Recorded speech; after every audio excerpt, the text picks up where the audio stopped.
diagram, right? I usually think just so a heads up, whenever you guys are speaking into these microphones, just try to project your voices as much as possible, so that way I don't have to like push the button. You know, you feel that. So, yep, as long as you get close to the mic and project your voice, I appreciate it. Thank you.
Good morning, and thank you for joining us for the very first panel of the Congressional Black Caucus Foundation's 51st Annual Legislative Conference.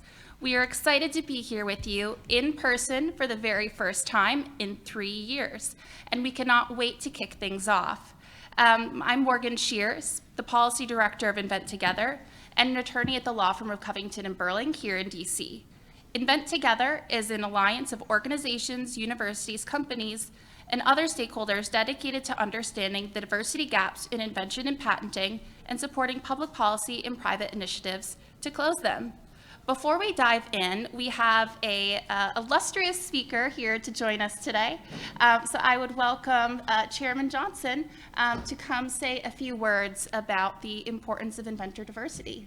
Welcome, Chairman Johnson.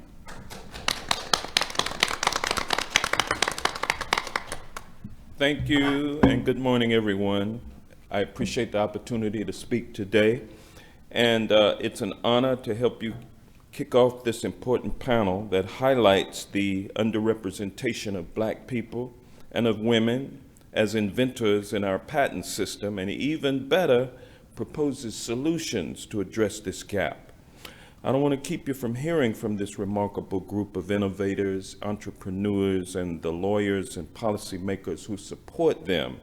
But I will briefly note that when I took the helm as chair of the House Judiciary Subcommittee on Intellectual Property back in 2019, one of my first orders of business was holding a hearing that examined the inequity in our patent system and the importance of diversity in patents. The lack of diversity calls into question whether there is equal opportunity for all underrepresented groups to live up to their full potential. When women and minorities are not in the innovation pipeline, or if they leave the pipeline out of frustration or for any other reason, we're losing sources of increased innovation. We're leaving talent on the table, and frankly, we're leaving talent behind. I'm heartened that there are so many who have responded to the alarm we tried to raise about this issue with such enthusiasm and dedication. Each of you is playing a part in the tradition that is centuries old and considered so essential that the framers placed it in the Constitution. What began as a clause granting Congress the power to promote the sciences and arts has blossomed into an IP system that has been integral to our country's success. but we cannot be complacent. We must make sure that this success is open to all. Thank you again for inviting me here today, and I wish you all a productive and educational discussion. Thank you.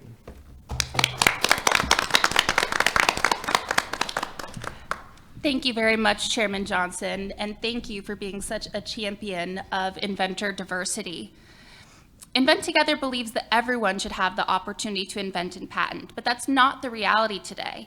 The USPTO and leading researchers have found that women, people of color, and individuals with lower incomes patent inventions at rates significantly below their representation in the population. At Invent Together, we're focused on closing the inventor diversity gap so that everyone can reap the benefits of participation in the innovation economy. Research has found that eliminating the gaps would quadruple the number of American inventors, increase annual US GDP by almost $1 trillion, and result in exciting new and different inventions. There are many reasons for the inventor diversity gaps, and today we'll talk about a few of them. Patenting can be a really complex process, particularly for new and diverse inventors who may not have access to the people, tools, and resources needed to navigate the process successfully. We're here today to talk about a new patent education tool that was designed specifically to help diverse inventors on their patenting journeys. In collaboration with our partner Qualcomm, Invent Together has developed and is providing for free on our website access to the Inventors Patent Academy, or TIPA for short. We're extremely excited to share more with you about TIPA and its potential to equip future generations of Black inventors and entrepreneurs with the skills and knowledge needed to patent inventions. I invite you to engage with us on Twitter throughout today's panel at invent_together. Before I introduce our full panel, I'd like to turn it over to Lori Self for a few remarks on behalf of our panel sponsor and Invent Together Qualcomm. Thank you, Morgan. It's a pleasure to be here. So Qualcomm is one of the world's leading developers of wireless communications technologies. We are essentially an R&D factory. And as a company, our ability to succeed in a critical technology space really depends on the pool of talent that we're able to bring to our company. And that dynamic exists across our economy. We are now, unquestionably an innovation economy. And for us to succeed, we need to be able to bring to the table the talent of all inventors. So when we started looking at this issue of diversity and inclusivity in the patent system in 2015, our first goal was to understand, are people of color, are women participating fully in our patent system, the patent system being an enabler of economic opportunity in the invention economy. And unfortunately, what we found, as Morgan said, was that around 13% of patent owners are women, a much lower percentage of patent owners are women of color, and that diversity gap, if you will, exists across all demographics. So over the years, our quest has been, through research, through creating a network of allies in this space, through creating Invent Together, to understand not only the scope of the problem, but more importantly,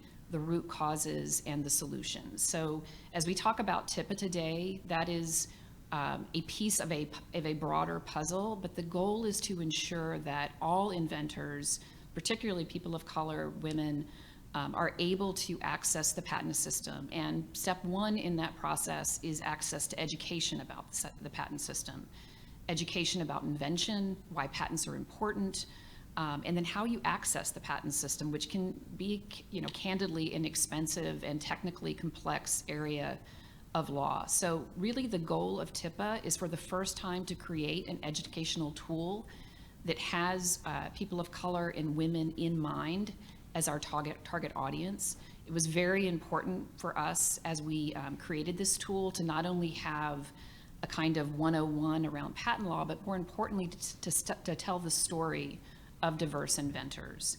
And that combination of education and storytelling, we hope, will serve as a kind of bridge, if you will, for inventors as they try to take advantage of the patent system. So we're really excited to have you here today to talk more about this new educational opportunity. Thank you, Lori, and thank you to Qualcomm. We really value the partnership with Qualcomm and the collaboration that led to the creation of the Inventors Patent Academy.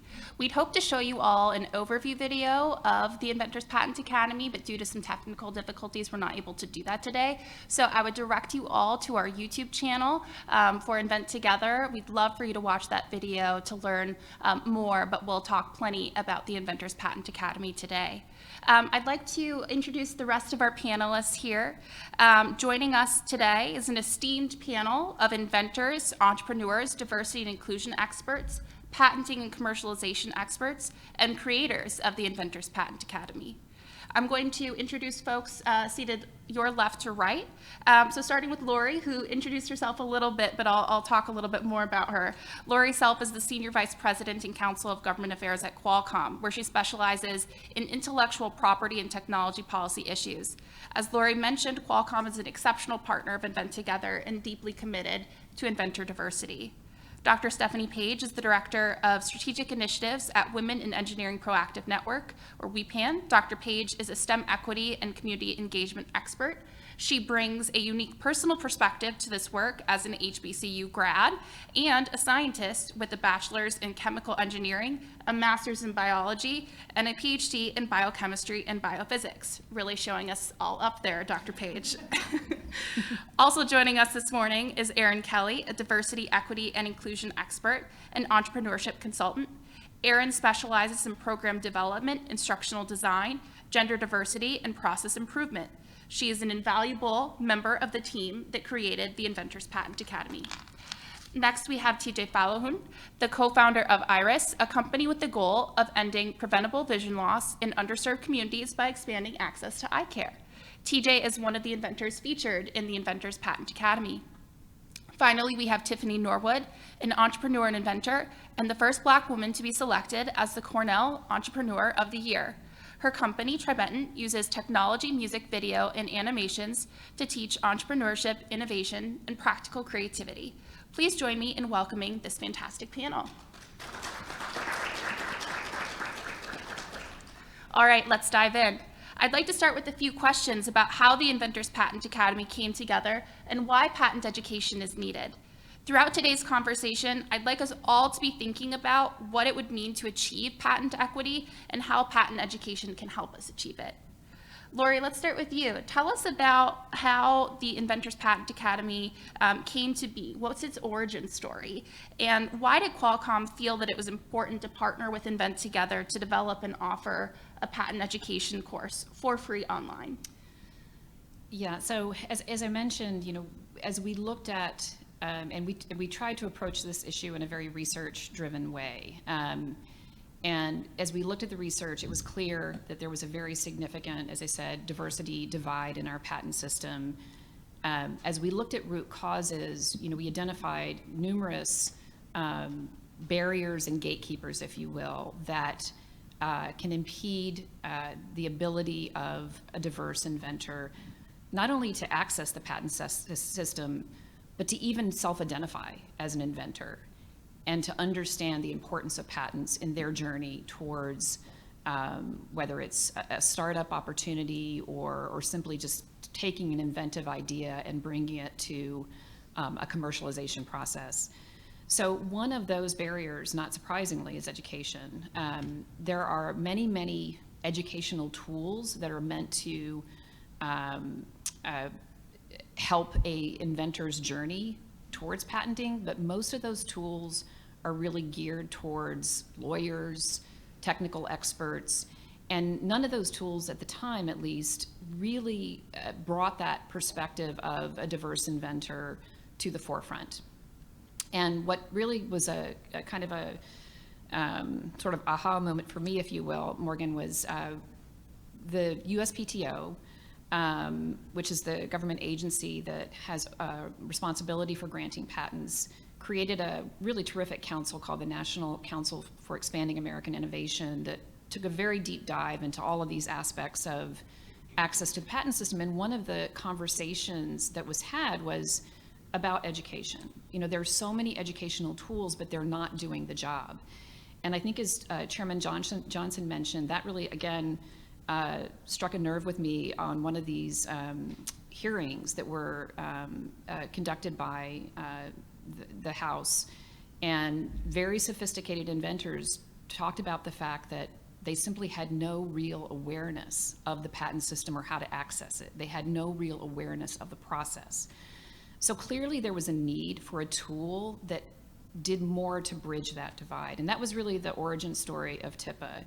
And I would say the other aspect of the PTO's National Council for Expanding Innovation, which is now called the Council for Inclusive Innovation, it's really meant to serve as a call to action for companies and other organizations that care deeply about this issue. So for Qualcomm, you know, our response to that call to action was to try to create a tool that did fill this need. And we, you know, had an educational program that existed that we had created for different markets, but this was really the first time that we kind of repurposed, redesigned that program to target diverse inventors. And you'll hear that Aaron and others, TJ and others, were a really important part of that journey. But we're very excited about the ultimate product. We think it really will make a difference, and that's really the aim here, is to, you know, do things that incrementally will make a difference. Thanks, Lori. I'd like to pick up on a thread that was coming out of your answer, which was about the challenges uniquely faced by diverse inventors and solutions to those challenges. Not only is the Inventors Patent Academy a solution by providing that patent education, but it also covers the challenges faced by diverse inventors and provides practical advice for overcoming them as part of the course, which makes it really unique. So I'd like to turn to our equity experts, Stephanie and Aaron, to ask, what are some of the challenges faced by diverse inventors? We heard about a couple of them from Lori, but interested in your views on the challenges faced by diverse inventors as they navigate the patenting process, and why that type of content, that learning, is important to include in a course on patenting generally. So I would say I'll start with, I've been on my own entrepreneurship journey, and I've done accelerator programs, and I would say that those were sort of standard accelerator programs that have a very specific vision of what innovation is, what entrepreneurship is, what commercialization is, and the messages that you get from these programs is falls into what we see in the scientific literature, is that entrepreneurship and innovation, there's a stereotype around that's very male, that's very white. And so the message that you get from these programs is you need to, any aspiring inventor, any aspiring entrepreneur needs to conform to how the system sees innovators, how the system sees inventors, which at the same time also telling these folks your authenticity is one of your greatest assets. You need to tell people why you're doing this, why you're qualified, how are you bringing your passion and your experience and your skills, why are you the person to do that, but also shove that behind a mask. And so I felt very strongly, I experienced that myself in these programs, and then I went on to develop an accelerator curriculum that was really rejecting that idea. It's not that we need to fix these inventors to make them to conform to something else, it's we need to fix the system. So a big component of the way that I've approached this is, let's hold space for your authenticity. Let's honor that, because it really is a very important asset. And yeah, the system is broken right now, but how can we help you understand why that is, how it's not a personal thing, how it is, many people experience this same challenges within the system, and then how to address that. So one thing would be really helping people to understand how, unfortunately, this is common, but what that means is it doesn't have anything to do with you. When you're defending your invention through the patenting system, when you're defending your company, it's really important to have faith in it and have confidence and be able to continue to advocate for it, and not let some of the negative messages, the challenges that you get from the system, not really understanding your place in it, you've got enough troubles with this other piece of it. So let's help to understand that and how you can be prepared and respond when you get some of these questions or some of these comments, and being able to respond and not react in a way that says, you know, I do not accept this. We're going to talk about my invention in this way so that you can truly understand it. And I would absolutely add that when you integrate DEI at the beginning, and you integrate it throughout, you are asking yourself questions, you're being intentional in a very different way. Who's historically excluded? What are the experience of those who are historically excluded? And how do we really empower and impact the system? And as we are impacting the system, as Erin said, how do we ensure that the individual is empowered? And something that comes to mind comes out of social justice-oriented education sociology research, which is a term called opportunity hoarding, which is the idea that the resources, tools, information on opportunities are not equitably communicated, such that people can't even access just basic critical knowledge. And so for me, I think this program also addresses how do we ensure that the resources, the tools, the knowledge, the awareness is there. Because I think what's critical when you say we're going to fix the system, not the person, is that we're also going to empower the person. We're also going to recognize the person's agency and autonomy. It's understanding what that person is carrying when they go into the room and when they're pitching an idea. It's understanding what that person is carrying as they are looking at the patent landscape and saying, I can do this, I'm going to do this, and ensuring that they really see a path forward for themselves. That context is really helpful, and opportunity hoarding is a new term for me, and thank you for sharing that, because I think that that really does capture what we're talking about when we're talking about access to all these different things, the education, the mentors, the people, et cetera. I'd like to bring in the panel's inventors to comment further on this topic, and to talk about your personal experiences navigating the patenting process.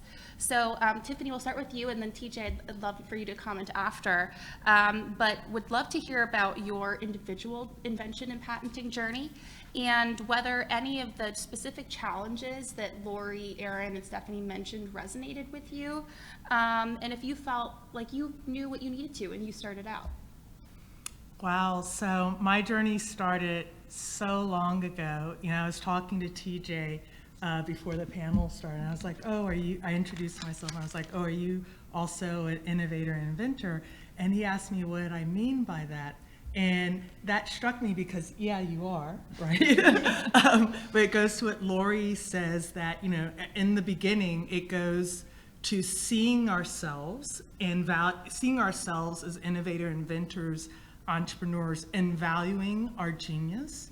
I was, and I tie this to the Congressional Black Caucus, I was the first in my family born with all my civil rights. And I think that that makes a huge difference, because I was born in 1968, and there was fights for everything from women's rights to civil, you know, Martin Luther King to Nelson Mandela, you know, fighting against apartheid, and the list goes on. And in that, I really, you know, had to fight for what I imagined for myself as a woman, as a Black person, and as a Black woman. And what I imagined for myself, like so many kids like me of all races and genders, was creating and inventing and tech and traveling the world and starting things. And so I held on to that, and I have to say it was a struggle, because I wasn't being reinforced by society. So I encourage first, you know, society can take a long time to change. I didn't have a lot of role models. I didn't have a lot of mentors. I was the first for a lot of different things in my career. And so I like to say, first and foremost, that your best role model is your own imagination, and to really take that very seriously. But as an innovator and inventor, I first started, filed for my first patent at 19. And it goes, at the end of the day, innovation and invention is just imagination taken seriously. And so my friends and I, like so many college students back then, I was in college, we saw everyone carrying their backpack on one shoulder, and we invented the first one-strap backpack in the 80s.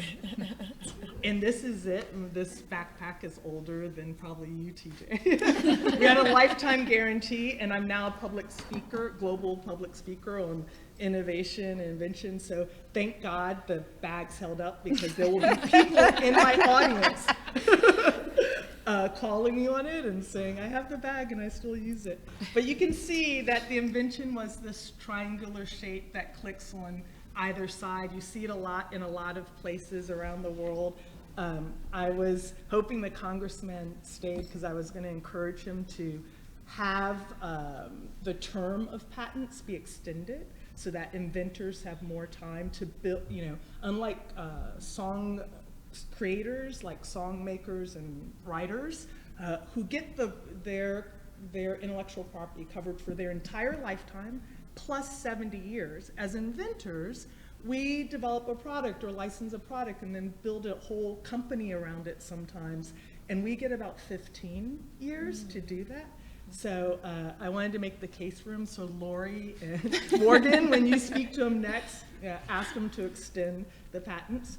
But that started my journey, and I encourage everyone to start where you can start, because that was a very low-tech way, but it gave me exposure to the process, and the process was long, and the process was expensive. We didn't have a lot of tools, and just as a regular person, not associated with a university or institution, saying we're going to file a patent was so outrageous. But what it does is, when you get out there and start going through the process, you then can start applying it to a variety of things, whether it's starting the company, filing for the patent, understanding the process. Now I work with the USPTO a lot to encourage more and more people to see themselves as innovator inventors. And there's so many tools on their website, and then coupled with Invent Together, that really, and I don't say this lightly, anyone can do it if they want to put the time into it. Also, from that, you can build upon so many things. So I'd licensed my first software. I learned to code in the 70s. I went to Cornell, as Morgan mentioned, and College of Engineering, Computer Science, and licensed my first software code at 24. And with software, you can both patent it as well as get the copyright protection. Then a few years after that, I was part of a startup team for satellite radio, and we were the first global satellite radio platform in the world in the 90s. And having had that experience with the backpack, the filing the patents, the raising money, the running the company, I was the CEO of the backpack company. I then went on to raise $700 million for the satellite radio startup, the youngest, not just the youngest, the only entrepreneur in the history that's raised that much money for a startup, because satellites are expensive. And we launched our first satellite over Africa and the Middle East. And because Nelson Mandela was doing Truth and Reconciliation then, and he asked us to do that. And he also commissioned us to create a solar-powered kinetic, because TJ asked me, what do you mean by kinetic? Wind up.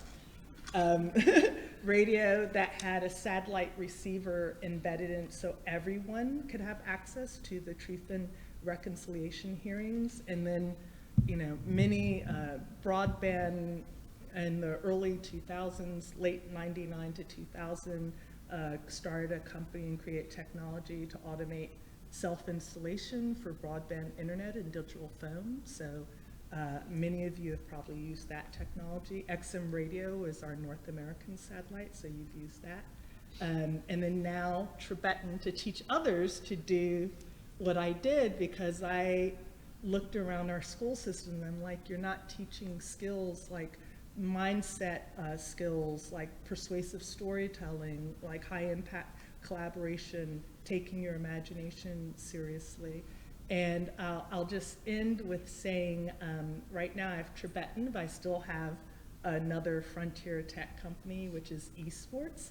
And for my Entrepreneur of the Year ceremony at Cornell, and as Morgan said, I was the first Black woman to win that award. It's a Lifetime Achievement Award. The founder of Qualcomm won it many years before me. And one of my commitments for that platform was being a bridge between the HBCUs and the Ivies, because all my family went to HBCUs. I loved, yeah, that deserves a round of applause. It's always exciting when you get to meet an inventor whose inventions you've used in your own life and whose story, you know, really resonates. I definitely have owned a one-strap backpack. I definitely have listened to satellite radio. I forgot to add one thing, and this was important to me when I did my commencement speech at Bennett. I don't know if you went to Bennett. I went to A&T up the road. Nearby. That when I raised the 700 million, I was in my 20s and I had micro braids down the middle of my back.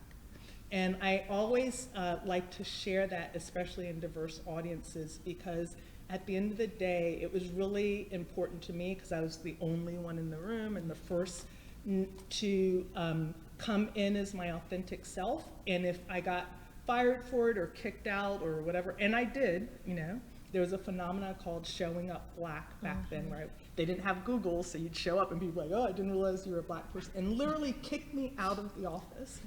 That no other human being is going to save you. It's up to you, like I'm a person of deep faith, it's up to you to save yourself and to pursue your dreams wholeheartedly, no matter how much you have to suffer to do it. Wow. Thank you for sharing that personal experience. I think it's really important for folks to know that they can be their authentic selves and show up, and how important that is to success. TJ, I would love to hear from you about your inventing and patenting journey. Absolutely. Hard to follow that up, but I'll try my best. It's easy to follow up. Yeah, so I have, for a long time, I've been really interested in the medical space, specifically how we can use technologies to improve human health. I grew up in West Africa, so I've been exposed to just a lot of suffering, preventable suffering, and that motivated me to pursue a degree in biomedical engineering. So when I graduated from University of Maryland, I worked for Pfizer for a bit, but I was really interested in the entrepreneurship process of working with a group of people, starting from the early stages and making something novel that can have an impact on the lives of people. So that was like the broad understanding of that I had at the time. But then as I dug deeper with my team, we were really interested in moving forth with this idea, this concept of using machine learning and a portable headset in order to detect early signs of vision loss due to diabetes. This is a condition that affects millions, and something like 11% of our population suffers from diabetes, and a third of those individuals are at risk of this. And if caught early, this can be prevented. So we had that concept, we developed a prototype, we wanted to move forward with this. But we knew nothing about patents, we knew nothing about what that meant. So we just started speaking to people, exploring what it means to commercialize a technology like this, and that's what started my journey in obtaining a patent. We recently were actually issued the full utility patents, but the process started 2 years ago, and even that's not that long for the patenting process. But throughout that journey, there have been numerous challenges. It's a different world. When you have a concept and you want to develop a concept, you're really thinking about the technology, about getting it out there, but the logistics of getting a patent is something that, having a course like this would have been incredibly helpful in, because we were going in blind. and there's a lot of time that's spent kind of hitting your head against the wall, and there's a lot of, maybe money that's spent that could be used more efficiently. So, it's been an incredible journey, but I'm also excited to contribute to this initiative because I think it can help people like myself, people who may not be used to delving into this type of arena. So yeah, it's an incredibly rewarding journey nonetheless. Congratulations on your new patent, TJ. It's very exciting. 2 years is fast. So I'd like to turn back to Stephanie to get your perspective on what it would have meant to you and to your peers to have a course like this. TJ commented on it, and Tiffany commented about the importance of education in our schools. Not only are you an equity expert, but you're also a scientist and HBCU grad. So what would it have meant to you and to your peers to have a course that was not just about patenting, but about patenting as a diverse inventor? Oh my goodness. I've been thinking about this a lot the last few days because there are a lot of moments in my life that really come to mind. Part of why I studied chemical engineering at A&T was because it was a place that valued my identity as an engineer and helped me understand that my identity was critical to my being an engineer. And as I went on in my career and I got the additional degrees, I never questioned whether or not my identity was critical to my work as a scientist. And when I think of having this tool in hand, this information in hand, just even at a moment where I was doing some work and thinking, is this idea something that could uniquely address a problem in a way that it hasn't been addressed before? Just knowing what the path would look like and knowing what the path looked like for people who attained patents, who attained what I like to call agency over the product and over the tool they developed. To me, it would have made a world of difference. And I am absolutely, absolutely, absolutely certain that it would have an impact on seeing young people just invest in themselves and move their ideas forward. Absolutely. So we've heard a little bit about, how the course teaches patenting and patent law. It covers the challenges faced by diverse inventors and provides advice on how to overcome those challenges. But one of the other really unique things about the Inventors Patent Academy is that it includes clips of real inventors' stories and their experiences. And as I mentioned earlier, one of those inventors that are featured is TJ. So, would love to hear from TJ and anyone else on the panel about what it means to, have representation, role models, and to hear from other inventors about your experiences, their experiences. Yeah, I can comment on that. Is the audio good, by the way?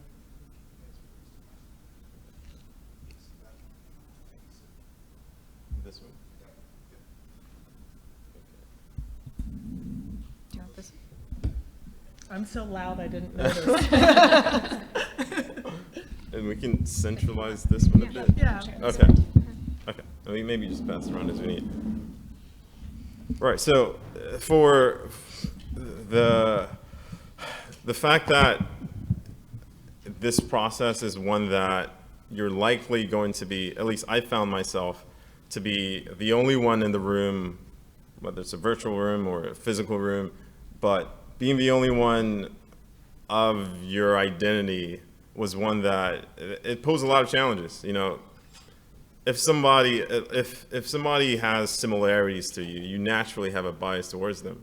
And if people don't, whether or not it's conscious, there's the opposite effect, right?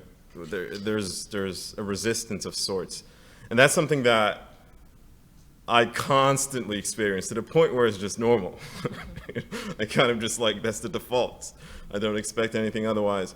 And being able to see others in a position where, you know, you would like to see yourself in eventually helps not only directly because of what I just said, you know, people literally are going to be more helpful because they relate to you, but subconsciously because you now see, oh yeah, it's possible. It's not just a pipe dream here. He did it, so maybe I can. She did it, so perhaps I could also. So that's something that I've experienced, and I think it's something that it's a real, it's the effects on society are real, and I'm hoping that everyone here can not only better the situations that we're currently working on, but pave the way for others in the future. I certainly hope to have that effect. And I would say too, I mean, that's clearly true personally. It's been true for me personally, but even in the scientific literature, it's shown that people who have some sort of marginalized status, being able to see others who have done those things, who are going out there and trying and having success, it has a different effect than people who are in the majority. People who are in the majority don't, they can glean, they're not looking for that connection in the same way that people who have some kind of marginalized status are. And so the more that we can highlight the successes of these folks, I mean, there are so many inventors, and we highlight some of them in the course, but we are doing a refresh, and I want to just continue to add these stories. But there are many inventors that we just don't know about, but they've invented things that we use every day. Like in the process of working on this course, I learned that the traffic light that has 3 colors that we all see every single day of our lives was invented by a Black man. I didn't know that. That was so great to learn, and to sort of pick up, like, these are things that are coming from the minds of diverse inventors, and we've demonstrated through, at least in this case, through 100 and whatever years of using this, just how valuable it is and how many lives that it saved. And to be able to change the story of invention and hold up these other examples is just incredibly important and inspiring in terms of showing this is a pathway that you can do and that we want you to do, because we need your ideas, we need your creativity, we need your everything that you bring to the table, and how you can have that new perspective and come up with a new idea, which is the very essence of innovation. And, you know, I'd add that sometimes the broader experience to create almost like monolithic ideas of who we are really works against the things that we're talking about in terms of advancing equity and advancing inclusion. Having the different stories there, you also see the individual. And so at the same time, you're seeing the commonality, right? You're seeing someone who might have shared aspects of identity, but you're also seeing the individuality, and you're also seeing how that individuality impacted their ability to produce, to innovate, to invent. And so it kind of gives us a greater breadth, an idea of who we are as marginalized folks. And I also love the fact that when you think about community and how and where you benefit from community, some of the things that arise, you know, things like peer-to-peer mentoring, things like, I like to call it the feather fluffing, right? You get your cheerleaders, and sometimes even though you might not be able to directly interact with the individual on the video, you never know. You never know. And so you kind of immediately become ushered into a community because that networking possibility is there.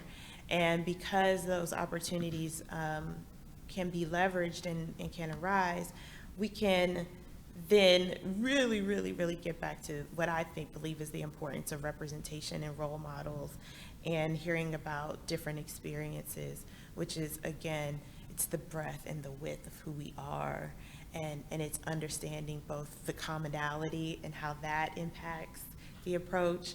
I always say that, we are culturally STEM-minded, we are culturally science-minded, we are culturally innovators, and there's that aspect, and then there's the individual aspect that I think comes out. Switching gears a little bit, and then we'll open it up for audience Q&A. I'd like to return to a topic that Lori raised at the beginning, which is that the launch of the Inventors Patent Academy happened against a backdrop of a lot of other public policy activity related to inventor diversity. And we heard about some of those efforts from Chairman Johnson earlier as well. There are several pieces of pending legislation related to increasing inventor diversity, and the administration's Council for Inclusive Innovation has been working on the national strategy to expand participation in American innovation, as you talked about earlier. Mm-hmm. So Lori, I'd love to hear from you about how the Inventors Patent Academy fits into those broader policy conversations, and what do you think the role is for the private sector and individual companies in closing the inventor diversity gaps?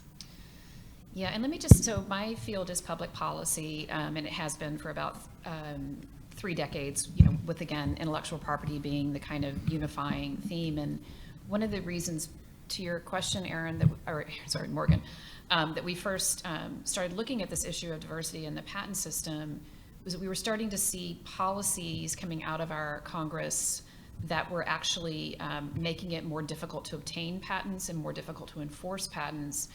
And whenever you increase the cost of an already expensive system, you have to ask the question, are you disproportionately disadvantaging groups that are already having difficulty accessing that system? So we started looking at this issue of how are these policy changes really undermining the interest of small inventors that already face significant barriers to access the patent system, and particularly small inventors, women of color. And not surprisingly, the research, as we've discussed, showed that those groups are already having tremendous difficulty accessing the patent system. If it becomes 4 years to obtain a patent as opposed to 2, and then once you obtain a patent, impossible to enforce that patent, you can only imagine how those obstacles increase in severity. So then the other question to your specific question, Morgan, is, okay, well, how do we use public policy to address these problems? One of the first things we did, kind of if you think about how difficult it is to pass legislation, so we went for something that, we thought was easily achievable in the legislative space, which was, let's do a study. Let's get PTO to focus on this issue and do a study. And we were successful through bipartisan support getting that legislation enacted. PTO ran with it. They did a phenomenal job in creating a really impactful economic study. But one of the things we learned in that process is that PTO does not collect demographic data from patent applicants. So the only way you can understand who's participating in the patent system is through naming algorithms. And so if you look at the body of research that's been done in this space, researchers have had to jump through all sorts of, hoops to just figure out the identity, if you will, of who's applying for a patent. So there's pending legislation that would make it easier for PTO to collect demographic data. We've talked to a number of experts in this field to make sure that we were actually proposing legislation that would be constructive and that would not work to the detriment of applicants. So it's a carefully constructed piece of legislation that we think would really facilitate this issue of understanding the scope of the problem on an ongoing basis. There's other legislation. Another really important barrier, similar to the education process, is access to quality legal services. So patent law is a very specialized field of law. One of the barriers or criteria, if you will, to becoming a patent lawyer is you have to have a STEM degree.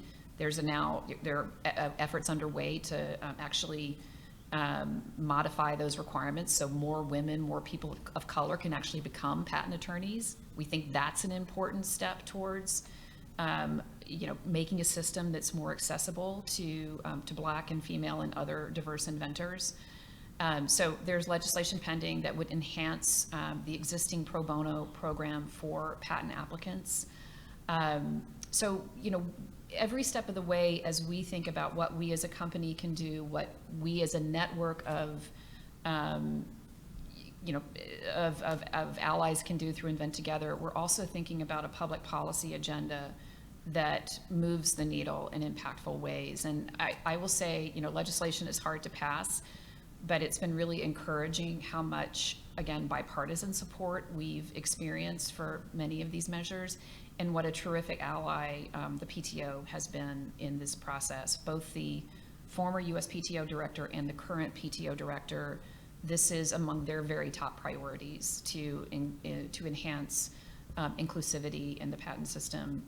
I just wanted to add to the previous conversation, for me personally, having worked in this area for a number of years, we knew through the research, as Aaron said, we knew through just anecdotally how important it was to have stories of diverse inventors to enhance, complement this educational tool. So for me personally, and again, working with DEI experts like Aaron, my mission from day one was to get these stories integrated into this educational tool. Research tells us that so-called exposure effect is tremendously impactful, but one of the other dimensions of these stories, as we have discussed today, is a patent is just to build on Tiffany's an inventive idea kind of taken seriously.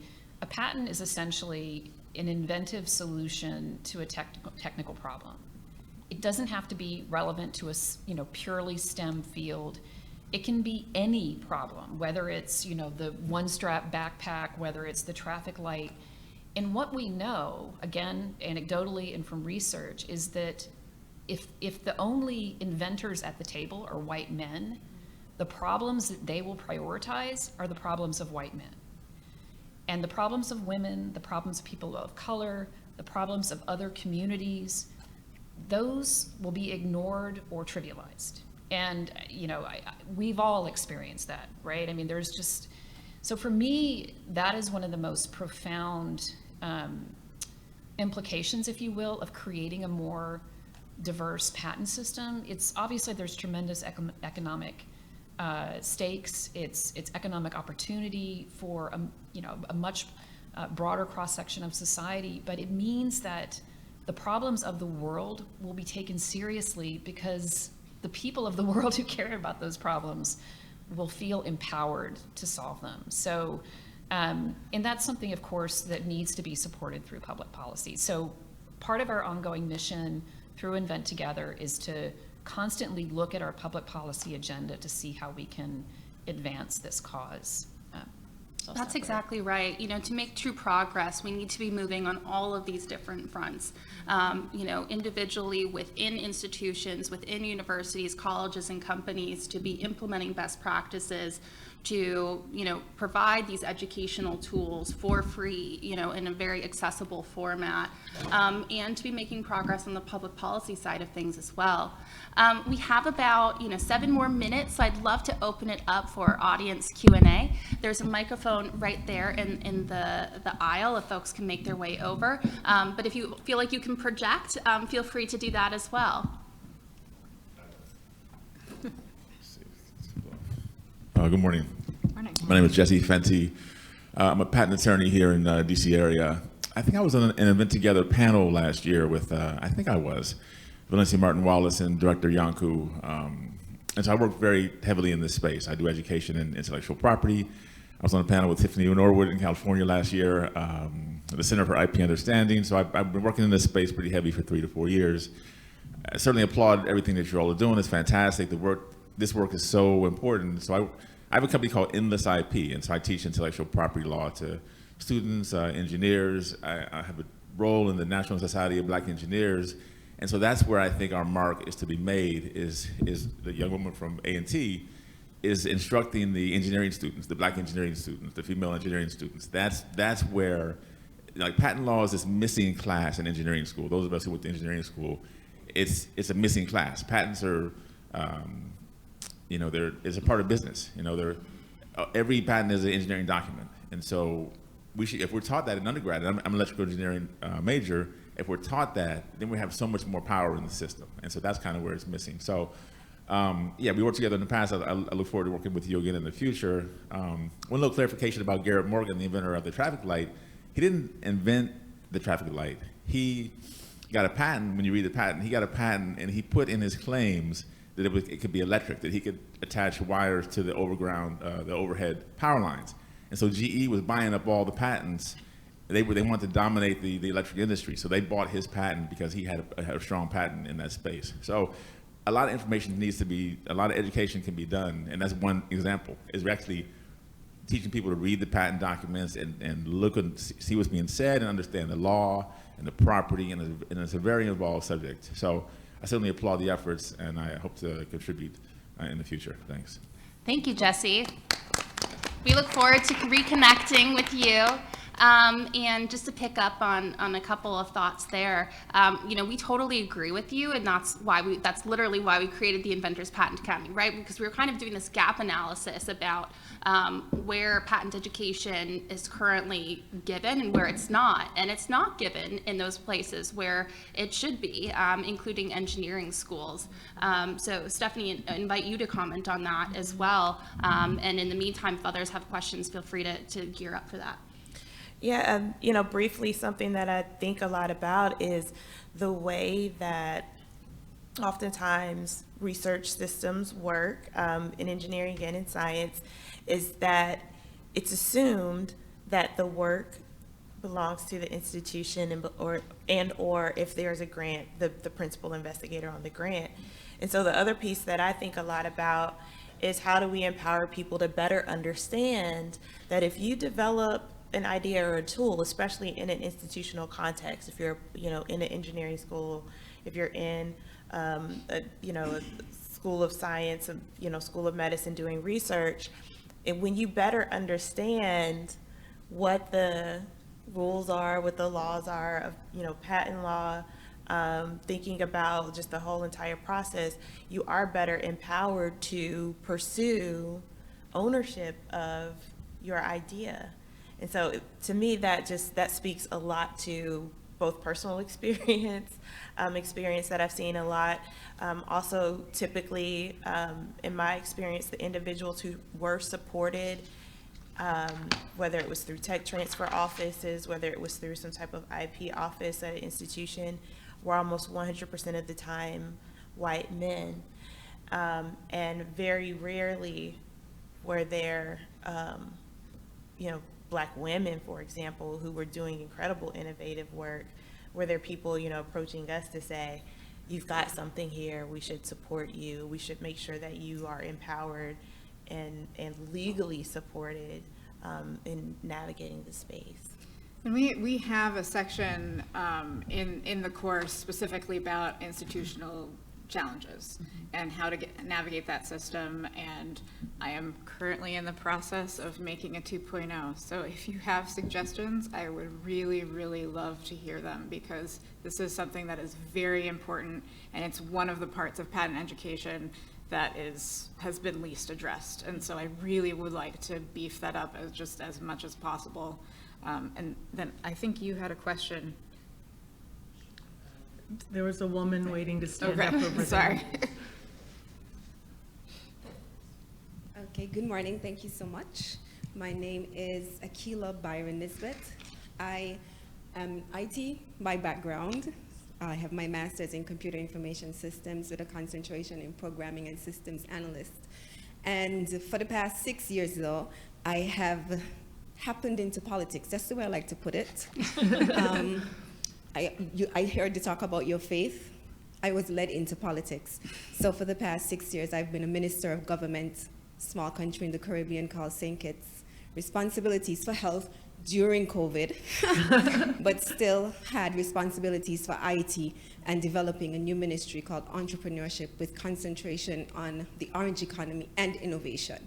And so I understand, even in the Caribbean, where I'm from, nobody listens, nobody talks about patent, nobody talks about copywriting. It's almost as if it's a fear because you don't know much about it. Education is important. And so when I was developing that ministry, I understood the importance of educating. So what my question is this open to persons outside of the US to be able to be part of this training?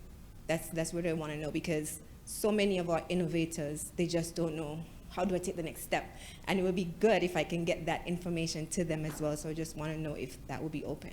It's open to anyone. I will say that it is pretty focused on the United States patent system, but there definitely are parts of it that address some of the international components. So I think that if you had this course and then had something that was more your jurisdiction as a supplement, I think that would be a great way of addressing that. And just to build on that, so I think just to build on Erin's comment, so the patents are territorial, which means that each country, each jurisdiction has their own patent system. But obviously, people from the Caribbean can file for patents in the United States. And for companies like Qualcomm, we file for patents all around the world. But so the program has 3 modules. The first module really is about kind of immersion in in the area of invention, understanding why patents matter. I think that module in particular is kind of a nice introduction for anybody, no matter where you're located. And then to Erin's point, as you get into the second 2 modules, you get more into the nuts and bolts of US patent law. But obviously, one question is, to what extent does the Caribbean patent system build off of US or UK or, what have you. So, but happy to, if you want to reach out to us, we're happy to kind of talk about other resources that might be available as well. Absolutely. Thank you so much. Thank And you. I'm sorry to cut the conversation short, but I've been given the sign that we're wrapping up. But a number of us will stick around right outside the room. So if you have additional questions that you'd like answered, please feel free to find me and the rest of the panelists to get your questions answered. We'd be happy to speak with you. So please join me in thanking panelists for this excellent conversation. I hope you leave here today excited about inventor diversity, patent education, and the Inventors Patent Academy. To learn more, please visit our website, inventtogether.org, sign up for email updates, and follow us on Twitter. The next great invention could be forming in the mind of someone in this very room. By attending this panel, taking the course, and spreading the word, you can help make that idea a reality. You can find, as I said, the Inventors Patent Academy online through the Invent Together website. Please also visit our booth in the exhibit hall to learn more about Invent Together and TIPA. And thank you again, and we hope you enjoy the rest of the conference.